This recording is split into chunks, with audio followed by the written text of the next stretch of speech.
જ્યારે બીજાના રક્ષણની વાત કરતો હોય ને એના પરિવારમાં કોઈ હાથ નાખવાની હિંમત કરે તો એ હાથ તોડતા મને આવડે છે. હું એ જ અલ્પેશ ઠાકોર છું, એ કહેવા આવ્યો છું. એ ચાલો કેમ કર્યું છે એ બાબતમાં એને મારે અને એને પછી છોડાવવા જાય એટલે એના પર કેસ થાય, પેલા ઉપર કેસ થાય. આ કયા કાયદાની વાત કરીએ છીએ આપણે? રાતના 2 વાગે પણ જો તમને કોઈ હેરાન કરવાનો પ્રયત્ન કરે, મને આવતા અડધો કલાક થશે અમદાવાદથી, હું અડધી રાતે પણ આવીશ. આ કહેવા આવ્યો છું તમને.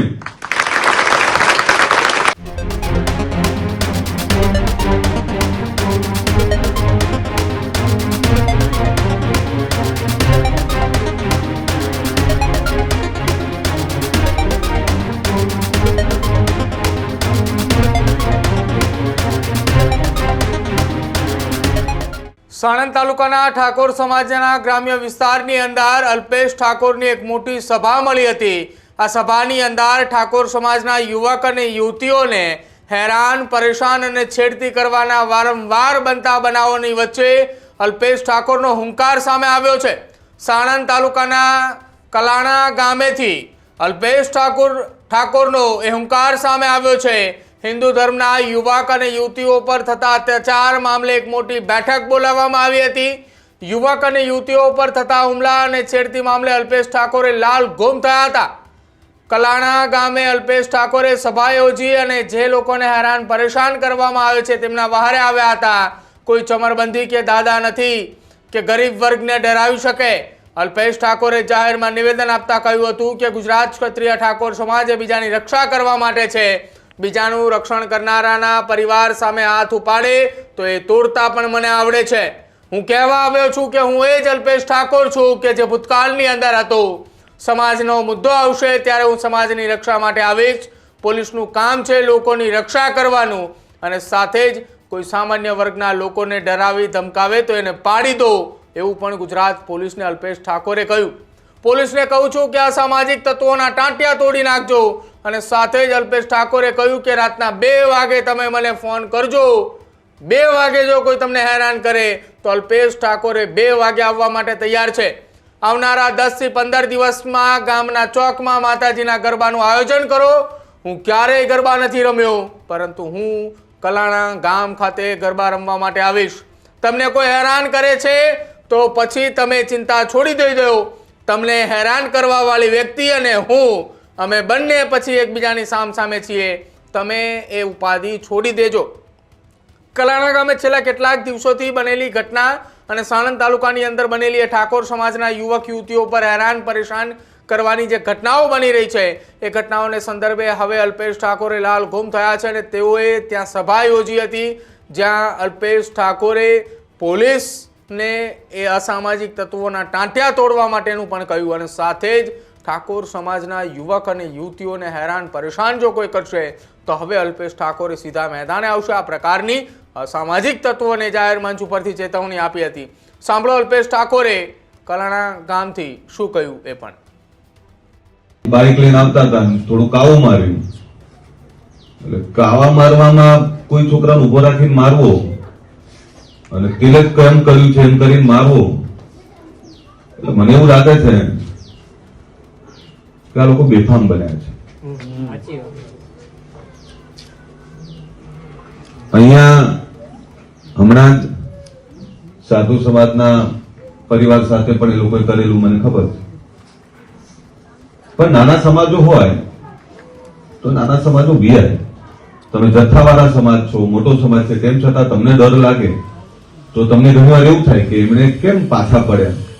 તો એ ઘર હોય, નાના સમાજો તો બિચારા શું કરે?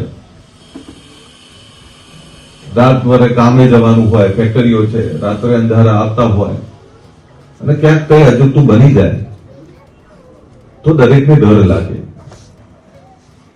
મારું કહેવાનું કારણ એ છે કે છેલ્લા 6 મહિનાથી હું જોઉં છું તો કે બેફામ બન્યા છે.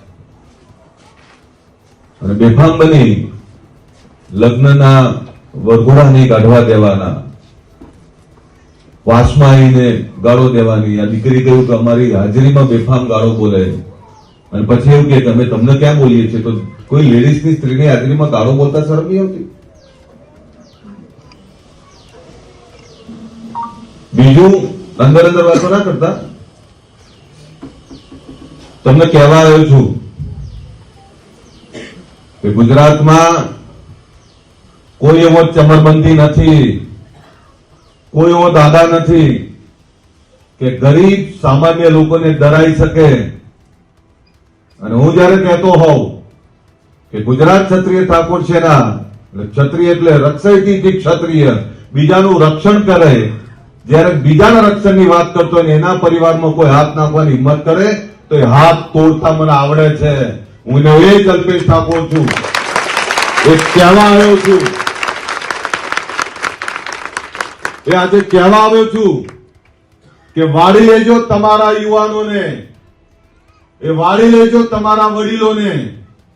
મારી એક પણ મા બેન દીકરીનો પાલો અભડાવવાનો પ્રયત્ન કર્યો, એની હાજરીમાં ઊંચા અવાજે બોલવાની હિંમત કરી તો હાથ તોડતા વાર નહીં થાય. આ એ જ અલ્પેશ ઠાકોરજી કહેવા આવ્યો છું. અને પોલીસને કહેવા આવ્યો છું, તમારું કામ છે લોકોના જાનમાલની રક્ષા કરવાનું, લોકોને રક્ષણ આપવાનું. કોઈ અસામાજિક તત્વ કોઈ પણ સમાજનો હોય, કોઈ પણ સમાજનો હોય, એને પાડી દો. પણ સામાન્ય ગરીબ લોકોને ડરાવવાનો કોઈ પ્રયત્ન કરતો હોય તો એને આજે નથી ચલાવવાનું, કાલે નથી ચલાવવાનું. મને તમારી ડર શું છે કે છેલ્લા 6 મહિનાથી એ લોકો જે રીતે બેફામ બન્યા છે. કાલે કોઈ દીકરો કંપનીમાંથી પાછો આવતો હોય, રસ્તો તૂટેલો છે, મેં જોયો છે, અને ત્યાં બાઇક આમથી આમ કાઉ માર્યું હોય અને એવી સામાન્ય બાબતમાં ચાંગલો કેમ કર્યો છે, એ ચાંગલો કેમ કર્યો છે એ બાબતમાં એને મારે અને એને પછી છોડાવવા જાય એટલે એના ઉપર એક કેસ થાય, પેલા ઉપર એક કેસ થાય. તો આ કયા કાયદાની વાત કરીએ છીએ આપણે? અને છેલ્લા 6 મહિનાથી અહીંયા સાધુ પરિવારને મારે, અહીંયા સામાન્ય પરિવારને મારે. ઠાકોર સમાજ આટલો મોટો સમાજ, જો એને ડરાવે તો નાના સમાજ તો શું કરે બચારા? એટલે પોલીસને કહું છું, તમારી જવાબદારી છે. જે કઈ સામાજિક તત્વો તે તળિયા તોડી નાખો. શેના માટે બેઠા છો? અને તમને કહેવા આવ્યો છું, રાતના 2 વાગે પણ જો તમને કોઈ હેરાન કરવાનો પ્રયત્ન કરે, મને આવતા અડધો કલાક થશે અમદાવાદથી, હું અડધી રાતે પણ આવીશ. આ કહેવા આવ્યો છું તમને. અને આયોજન કરો 10-15 દિવસમાં, ગામના ચોકમાં ગરબાનું આયોજન કરો. હું કોઈ દિવસ ગરબા ગાવા નહીં નીકળ્યો, પણ આ ગામના ચોકમાં માના ગરબા કરો, હું ગરબા ગાવા આવી શકતા. શું સમજે છે આ બધા એમના મનમાં? એવું માને છે કે નોંધારા આમના માટે કોઈ બોલવાનું નથી. થોડા ધીરાસું પડે એટલે મગતરાવ આંખો બતાવે મારા લોકોને.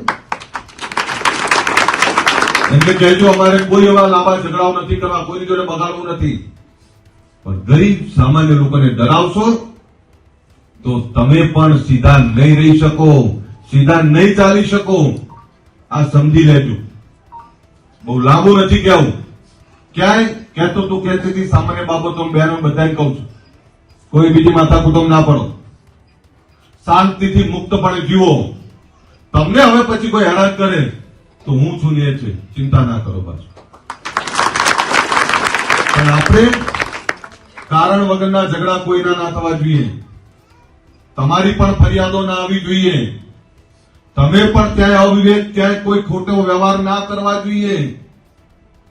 તમે પણ કોઈની જોડે ખોટી વાત ના કરવા જોઈએ. જયારે હું કહેતો હોઉં કે તમને કોઈ ખોટું હેરાન ના કરે તો તમે પણ કોઈને ખોટું હેરાન ના કરવા જોઈએ. આ કહેવા આવ્યો છું.